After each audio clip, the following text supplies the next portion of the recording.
Dobro došli nazad na kanal. Danas vas vodim kroz fascinantnu analizu budućnosti naše reprezentacije. Procijenit ćemo tržišnu vrijednost 14 ključnih igrača Bosne i Hercegovine za period od narednih 5 godina, sve do 2030. godine. Prije početka najlažnija napomena. Sve što čujete u ovom videu je idealni scenarij. Dakle, najbolje moguće tržišne vrijednosti koje BiH igrači mogu dostići do 2030. godine. To nije garancija, nego procjena potencijala u najboljem mogućem razvoju. Pogledat ćemo igrače po pozicijama, njihove kvalitete i na kraju koliko bi mogli vrijediti ako se sve poklopi. Minuti, transferi, forma i klubovi. Pa da krenemo. Kerim Alajbegović je mladi veznjak sa odličnim tehničkim sposobnostima, dobrom kontrolom ritma igre i sposobnošću da preuzme odgovornost u sredini terena.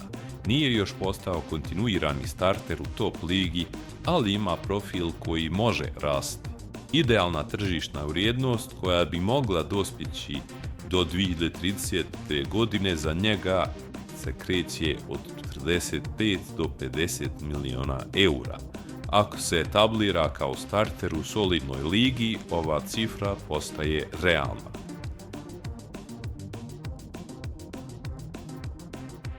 Esmir Bajraktarović, ofanzivni veznjak, krilo sa izrazitim napadačkim instinktom, kreativan, brz i sa sposobnošću da pronalazi prostor. Nalazi se na mjestu u timu gdje može dati golove i asistencije, što povećava tržišnu vrijednost. Idealna tržišna vrijednost 2030. za njega bi bila između 50 i 60 miliona eura. Ako nastavi trend rasta i igra u velikoj ligi, ovaj raspon je realno ostvariv. Samed Baždar, klasični centrafor, visok, snažan, dobar uz zraku i sa instinktom za gol. Napadači se najviše vrednuju ako postižu golove u jakim ligama. Idealna tržišna vrijednost do 2030. za njega bi bila između 45 do 55 miliona eura. U idealnom scenariju Baždar postaje vrhunski napadač sa dvocifrenim učinkom u velikoj ligi. Amar Memić, mladi veznjak koji može igrati više pozicija u veznoj liniji, iako mu je još razvoj u toku, može postati solidno tržišno ime, ako dobije minute i kontinuitet. Idealno za njegova tržišna vrijednost od 2030. je između 15 i 20 miliona eura.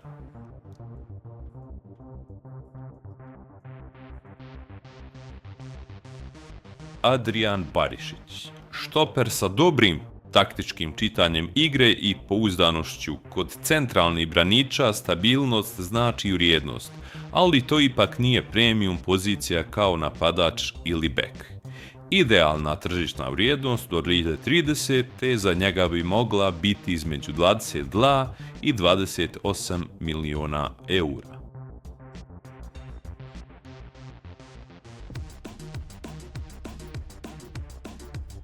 Amar Dedić. Amar Dedić predstavlja modernog desnog beka. Brz, agresivan u napadu i pouzdan u odbrani. Bekovi s takvim profilom danas se prodaju za velike cifre ako igraju u vrhunskim ligama. Za njega idealna tržišna vrijednost do 2030. godine iznosila bi između 65 i 75 miliona eura. Ako stigne u Bundesligu ili Premier ligu i postane starter, vrijednost eksplodira.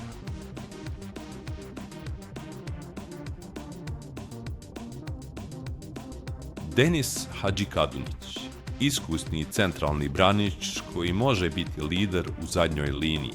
Stabilnost i iskustvo su njegove najveće vrline.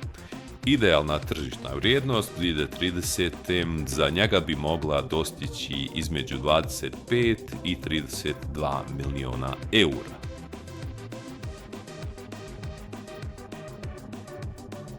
Tarik Muharemović, mladi štoper sa dobrim osjećajem za poziciju i potencijalom da raste ako se pravilno razvije, može postati standard u jačoj ligi. Idealna tržišna vrijednost do 2030. godine za njega bi mogla iznositi između 40 i 50 miliona eura.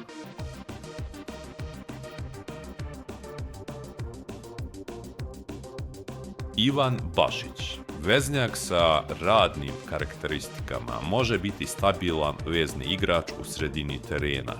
Njegova idealna tržišna vrijednost do 2030. godine iznosila bi između 15 i 18 miliona eura.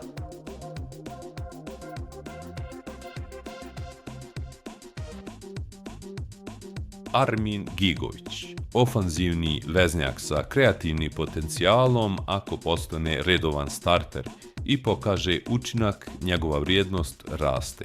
Idealna vrijednost do 2030. godine za njega bi iznosila između 18 i 25 miliona eura.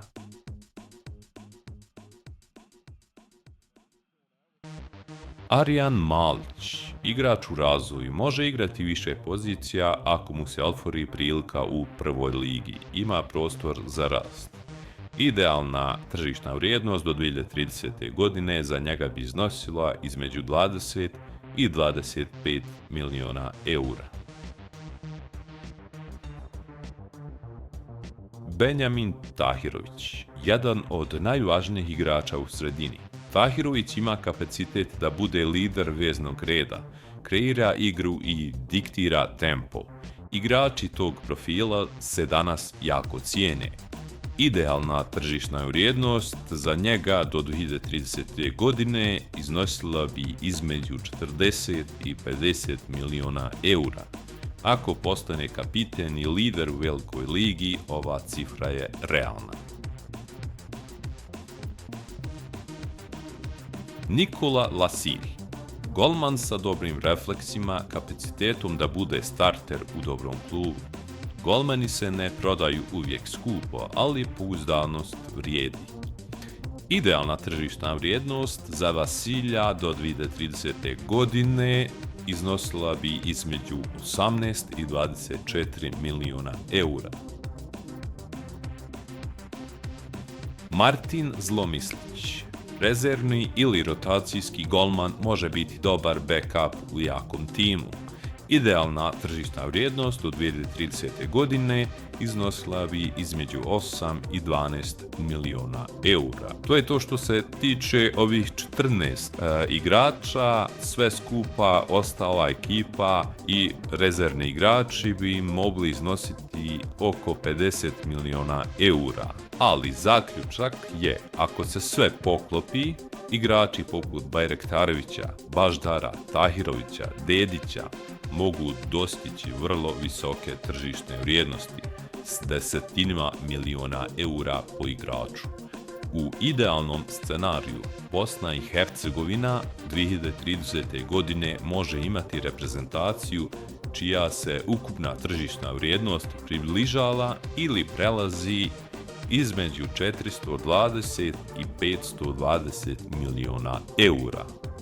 Još jednom, ovo je idealni i najbolji scenarij, bez povreda, pravim transferima i kontinuitetom minutaže. Ovaj video nije prognoza, već što bi moglo biti u najboljem slučaju.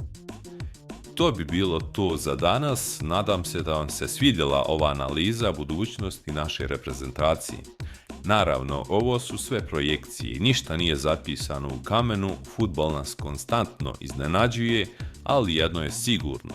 Imamo talentovane igrače koji uz pravo vođenje i malo sreće mogu dovesti Bosnu i Hercegovinu na mapu europskog fudbala.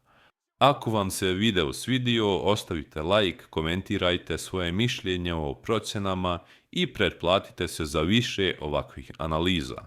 Koje igrače mislite da sam podcijenio, a koje precijenio?